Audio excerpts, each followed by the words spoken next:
In just one envelope, 6 photos, 63 names, and complete silence from the FBI director who couldn't explain any of it.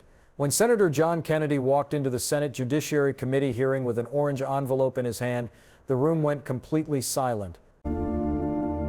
Not the normal quiet before testimony begins. The electric silence of people who know they're about to witness something historic. Kennedy didn't smile, didn't make small talk. Just walked to his seat, placed the orange envelope on the table in front of him, and waited for Kash Patel to arrive. Everyone in that room was staring at that envelope. What was inside? Why orange? Why the dramatic entrance? Kennedy has been in Senate for years. He doesn't do theater without reason. And the fact that he brought physical evidence to a hearing meant one thing: he had something that couldn't be denied, deflected, or explained away. When Patel entered with 8 lawyers, when he saw that orange envelope, his face went pale. Watch until the end, because when you see what those 6 photos revealed, when you understand the code system protecting 63 people, when you hear Patel invoke the Fifth Amendment rather than answer, you'll understand why this moment changes everything. Last night, 10:30 p.m., an anonymous package was left at Senator Kennedy's residence. No return address, no note, just a USB drive and a handwritten message. The public needs to know the truth. The FBI has been hiding these photos for years. Kennedy's team immediately went to work. Metadata analysis, GPS coordinates, camera models, dates. Every technical detail was cross-checked, and by 4 a.m., they had confirmation. These photos were part of a collection the FBI seized from Jeffrey Epstein's properties in 2019. Photos that were never released. Photos that were classified. Photos that, according to internal FBI records, were marked for destruction. At 8 a.m., Kennedy made a decision. These photos go public today. In the hearing, on the record, let Patel try to explain them under oath. Senate Judiciary Committee, 9:15 a.m. The room was packed beyond capacity. 150 journalists, 40 cameras, 13 senators. Everyone knew something was coming, but nobody knew what. Kash Patel entered at 9:18 a.m., 8 lawyers surrounding him. His face tense, dark circles under his eyes. He'd clearly been briefed that Kennedy had something but didn't know specifics. That's the worst position for any witness. You know you're walking into a trap, but you can't see where it's set. John Kennedy sat calmly,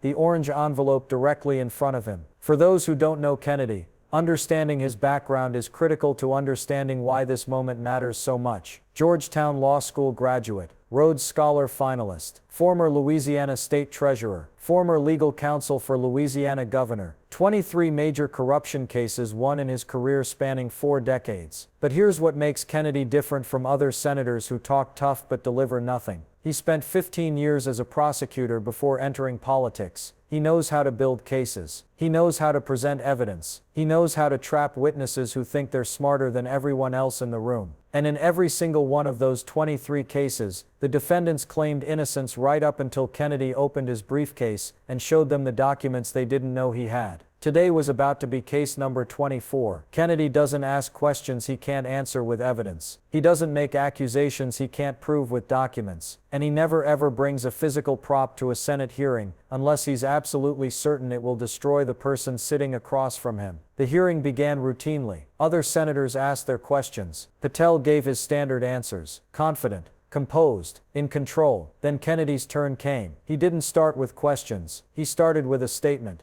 Director Patel, I want to discuss photographic evidence that the FBI seized from Jeffrey Epstein's properties in 2019. Kennedy's voice was calm, but there was steel underneath. Specifically, I want to discuss why these photos were classified, why they were hidden from Congress, and why some were marked for destruction. Patel's jaw tightened. Senator, I would need to review specific file classifications before commenting on. You won't need to review anything. Kennedy picked up the orange envelope. Because I have copies. The room went dead silent. Kennedy opened the envelope slowly, deliberately, pulled out 6 large photographs, 10 by 15 inches, professional quality prints. He held up the first one. Photo 1. Kennedy's voice was measured, almost clinical. Little St. James Island, July 14, 2015. Poolside at Epstein's villa. 13 individuals visible. This photo was seized by the FBI in 2019, but was never included in any public disclosure or congressional briefing. He set it down facing the cameras. The image showed exactly what he described: a pool, a villa in the background,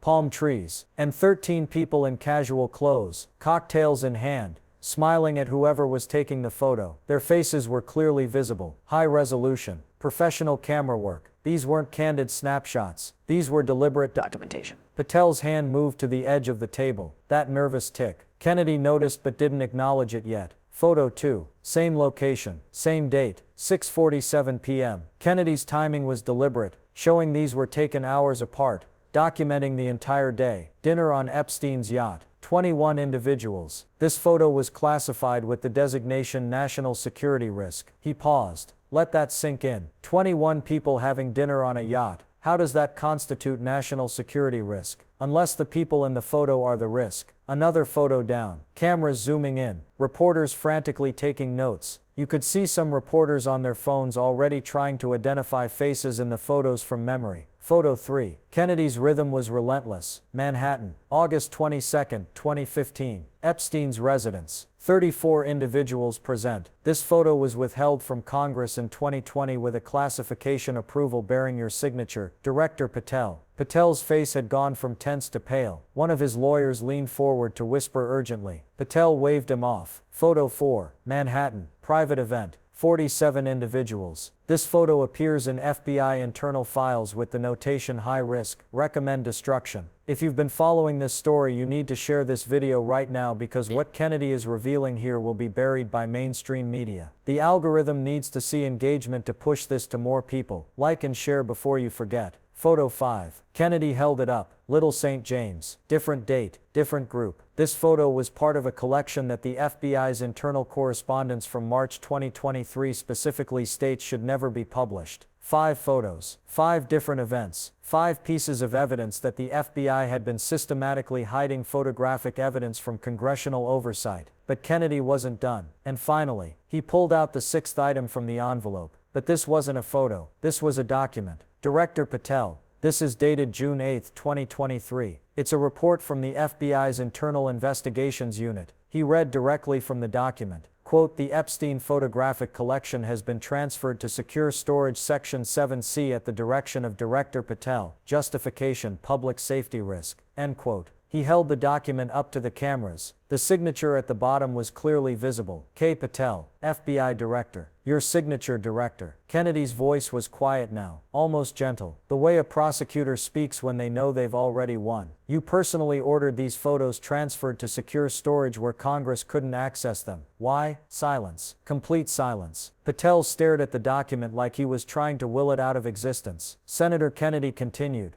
But his tone shifted, became harder. And here's where it gets interesting, Director. Because the FBI didn't just hide these photos. You created a classification system for the people in them. He pulled out another document from the envelope. Code A, White House Protection. Code B, Corporate Protection. Code C, Judicial Protection. Code D, Executive Branch Protection. The room erupted. Senators leaning forward. Reporters shouting questions. The chairman gaveling for order. Because everyone in that room understood immediately what this meant. The FBI hadn't just hidden photos. They'd created a systematic classification scheme specifically designed to protect powerful people based on their positions. Code A meant people currently in or recently out of the White House. Presidents, vice presidents, senior advisors, cabinet members, people whose exposure would create constitutional crisis. Code B meant corporate CEOs, board members, major donors, people who fund campaigns, control media, shape policy through lobbying, people whose exposure would crater stock markets. Code C meant judges, federal judges, possibly Supreme Court justices, people whose exposure would delegitimize court rulings, force recusals, maybe even impeachment proceedings. Code D, Executive Branch Protection,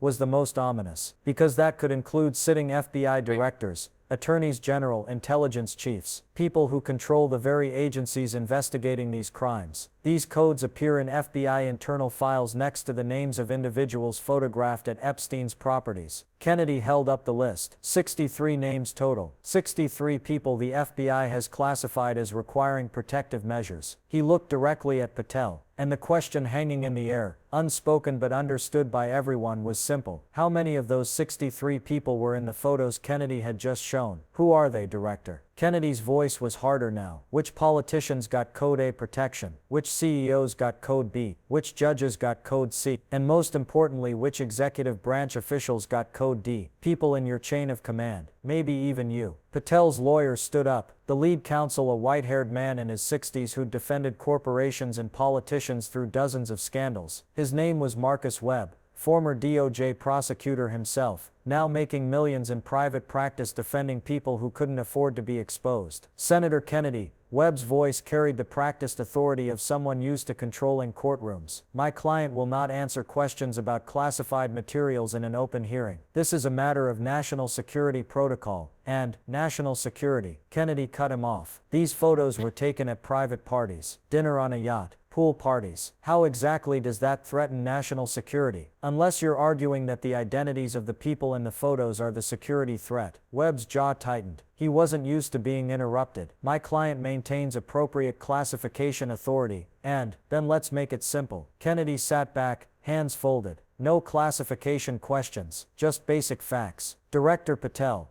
did you personally create this classification system? Yes or no? Webb leaned down to whisper to Patel urgently. You could see him shaking his head. Patel's other lawyers were frantically writing notes, passing them to Webb. The table in front of Patel looked like a war room. Papers everywhere, multiple lawyers conferring. After 30 seconds of whispered consultation, Webb straightened up. My client is invoking his Fifth Amendment right against self-incrimination. The words hung in the air like a bomb. The Fifth Amendment, the constitutional protection against being forced to testify against yourself. The protection you invoke when answering a question honestly would prove you committed a crime. The FBI Director of the United States was invoking his right not to incriminate himself about a photo classification system. Kennedy smiled coldly. Silence is also an answer, Director. And the American people understand what that silence means. He gathered his documents. Let me summarize what we've established today. 1. The FBI seized hundreds of photos from Epstein properties in 2019. 2. Director Patel systematically classified and hid these photos from congressional oversight. 3. The people in these photos were assigned protection codes. 4. Patel ordered some photos destroyed. 5. When asked to explain this under oath, he invoked the Fifth Amendment. Kennedy paused. These aren't allegations. These are documented facts. Your signature is on the classification orders. Your initials are on the destruction recommendations. Your silence today speaks louder than any denial. The hearing continued for another hour, but everyone knew it was over. Patel couldn't explain the photos, couldn't explain the classification system, couldn't explain why 63 names were marked as needing protection. Here's what we know. The 6 photos Kennedy showed are just a fraction of what the FBI seized. Internal records suggest hundreds of photos were classified and hidden. The 63 names on the protection list include people in the White House, Congress, judiciary, and corporate America. And Kash Patel personally oversaw the system that kept all of it buried. The questions now are bigger than what Kennedy revealed. Who exactly are those 63 people? What were they doing at Epstein's properties? Why did they need FBI protection codes? And most critically, what's in the photos that were marked for destruction that we haven't seen yet? Kennedy announced that tomorrow morning at 9 a.m., he will release additional information about the names on that list. Not all 63, but enough to start connecting dots, enough to show patterns, enough to prove this wasn't about national security. It was about protecting powerful people from accountability. Subscribe right now and turn on notifications, because tomorrow's reveal will break the internet. The names on Code A, Code B, Code C, and Code D lists represent some of the most powerful people in America, and Kennedy has evidence connecting them to Epstein. The orange envelope that Kennedy brought to the hearing wasn't just dramatic, it was strategic. Physical evidence that couldn't be dismissed as rumors or conspiracy theories. Photos with metadata. Documents with signatures. A classification system documented in FBI internal records. Patel came to that hearing with 8 lawyers and left having invoked the Fifth Amendment. That's not what innocent people do. That's not what transparent FBI directors do. That's what guilty people do when they're caught. The Epstein case was supposed to be closed. Epstein dead. Maxwell in prison. Investigation over. But today proved the story is far from finished. The photos exist. The documents exist. The 63 names exist. And the FBI director who tried to bury it all just got exposed on live television. Tomorrow morning some of those names come out. Not all. Kennedy is strategic. He'll release enough to prove the system, to show the patterns, to demonstrate that this protection racket was real and systematic. But here's the real question. If Kennedy has copies of the photos, Who else does? If an anonymous source could drop a USB drive at his house, how many other copies are floating around? How many other whistleblowers inside the FBI are tired of protecting powerful predators? The truth can't be buried when brave people refuse to stay silent. Kennedy showed 6 photos today. The FBI has hundreds. The protection list has 63 names. Tomorrow we start learning who they are. Share this everywhere. Tag every journalist who still believes in accountability. Tag every representative who claims to care about transparency. The mainstream media will try to bury this story. The algorithm will try to suppress it. But if enough people share, comment and demand answers, the truth gets out anyway. 1 orange envelope, 6 photos, 63 names, and an FBI director who couldn't explain any of it. That's not a conspiracy theory. That's documented evidence presented under oath in a Senate hearing. The truth is coming. 1 photo at a time, 1 name at a time, 1 code at a time, and nothing Kash Patel does now can stop it.